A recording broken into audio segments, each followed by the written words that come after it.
تو کہا کہ احسن القصص، واقعات میں سب سے بہتر واقعہ ہم آپ کو سناتے ہیں۔ یہودی نبی صلی اللہ علیہ وسلم کے پاس آئے اور آپ سے پوچھا کہ اگر آپ سچے نبی ہیں تو آپ یہ بتائیں کہ بنی اسرائیل تو ارض شام میں ہوتے تھے، یہ مصر کیسے پہنچ گئے؟ کیونکہ مصر سے نکالا نا فرعون کا جو چل رہا تھا حضرت موسیٰ کے دور میں، وہ تو سارے بنی اسرائیل کہاں تھے؟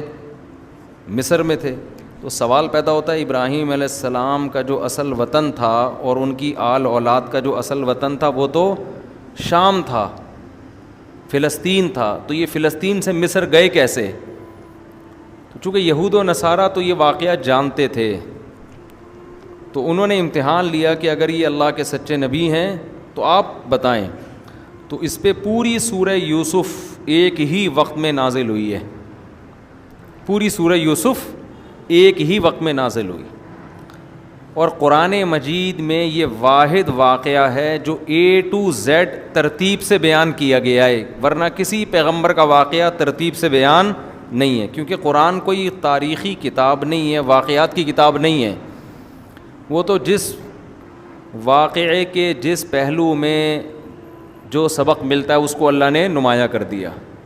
تو یہ پہلا ایک واقعہ ہے جس کو اللہ نے ترتیب سے بیان کیا۔ پھر قرآن میں ہر واقعہ کئی بار بیان ہوا ہے، یہ واحد واقعہ ہے جو ایک ہی دفعہ کمپلیٹ بیان ہوا، دوبارہ کہیں اس کا تذکرہ پورے قرآن میں نہیں ہے۔ تو بہت عبرت کے واقعات ہیں اس میں، بہت سے اسباق ہیں، وہ انشاءاللہ جلدی میں بیان کروں گا۔ بیان کی ابتدا اللہ نے کی تلک آیات الکتاب المبین، یہ واضح کتاب کی آیات ہیں، ہم آپ کو بہترین واقعہ بتائیں گے۔ وَإِن كُنْتَ مِن قَبْلِهِ لَمِنَ الْغَافِلِينَ، اس سے پہلے آپ کو اس کا علم نہیں تھا۔ اِذْ قَالَ يُوسُفُ لِأَبِيهِ، یعقوب علیہ السلام پوتے تھے ابراہیم علیہ السلام کے، یا ابراہیم علیہ السلام کا بھی انتقال ہو چکا تھا، حضرت یعقوب کے والد اسحاق علیہ السلام کا بھی انتقال ہو چکا تھا، اب یعقوب علیہ السلام تھے، ان کی 2 زوجات تھیں، ایک بیوی سے 2 بیٹے تھے بنیامین اور یوسف، اور دوسری زوجہ سے 9 بیٹے تھے، سمجھتے ہیں؟